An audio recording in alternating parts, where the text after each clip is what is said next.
Enterprise Britain, I think any culture, any society has entrepreneurial culture if they weren't suppressed. You find in America, for example, that the black American culture was for years, centuries suppressed. You find not as much entrepreneurship, entrepreneurial activity within that group of people as opposed to the Indian community or the Pakistani community. I think, fact is, we have an immigrant culture here, and they are the best entrepreneurs. Because entrepreneurship is about freedom, about the obsession of being free, about being master or mistress of your own, life and your own identity.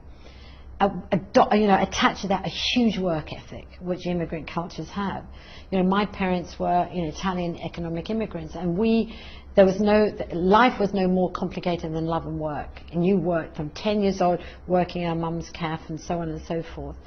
And so there is a culture here by nature of the entrepreneurial groups coming in. There is not a culture of really understanding creativity.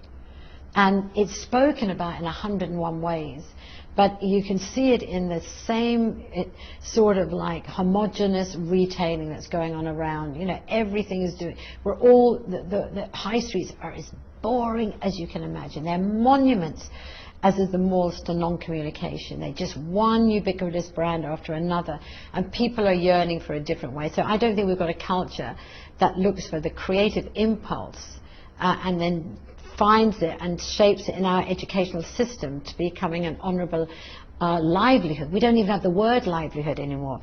And enterprise, and we just have a look at these young kids of 16 years old and say, these are business studies. They're only doing business studies so they don't want to do bloody physics. And the business studies are like the dodo. It's all financial science. And business is about trading. It's about buying and selling, and that great place where it gets together, where it's a market store or it's a shop in a high street.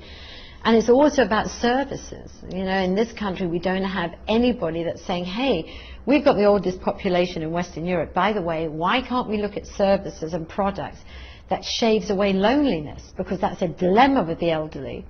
And any product or service that is up there to take this loneliness away, that builds community, I think will last forever. So we don't have that really open thinking. And I don't think we have access to money or investment in a way that, you're not stultified by yet another tax, another imposition. And also the guys who in the enterprise culture are boring.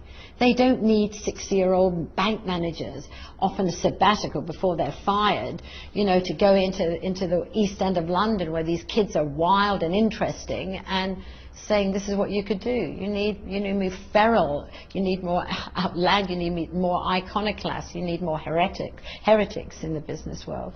So it's a long-winded answer for saying, yes, it is an enterprise culture, but my God, they're not tapping into the real enterprise, which is in the areas that they're not looking at.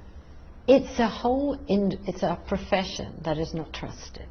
That's number one. You talk to any 12-year-old kid and you ask them, do you want to be a prime minister? Do you want to be a politician? They're like, get a life. So they are not trusted, and that shapes the identity of them.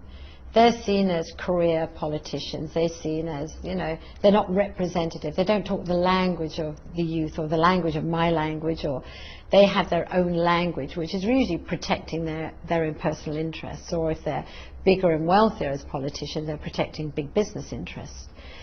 There has to be a re-enchantment of politics in this country. It's got to be re-enchanted. There's got to be a way where the language and the behavior changes, and maybe what will help re-enchant the political system in this country is that we stop this damned two-party system, which is always forced to be confrontationalist. Instead, we had a system that said, well, why don't we look for the best politician that represents the best thinking in education, or the best thinking in healthcare, or the best thinking in social enterprises, or whatever, and have a government of thought leaders, and have a government where you've got true arts and design as important, and enterprise, looking at real enterprise.